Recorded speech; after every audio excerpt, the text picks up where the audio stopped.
In the early 1900s, watermen on Chesapeake Bay began to turn towards engines to power their boats. One of the earliest designs for these powerboats was the Hooper Island Draketail. The boat is named for the island from which it originated, and from the shape of its stern. The rounded, swept-back design prevents water from washing over the transom into the cockpit, and also resembles the aft end of a duck. Initially, the design featured a V-bottom hull with sleek lines and a narrow beam. The slender profile, developed from Navy torpedo boats and powerboat racing designs, made use of the limited power of available engines. Over time, the shape of the boat changed.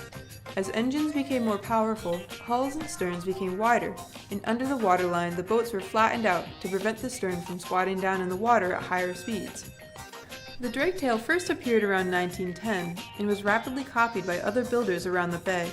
The boats reached their peak popularity in the 20s and 30s, with the last being built in the 40s and then primarily being used as buyboats. While the Draketail was essentially the first specifically designed powerboat on the bay, the continued development of workboats pushed it out of use. The narrow beam limited usable space and made them harder to maneuver, while the stern was a wasted workspace.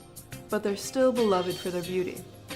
Want to know more? Check out the Soundings June 2017 issue, or go to soundingsonline.com to find answers for all your boating questions.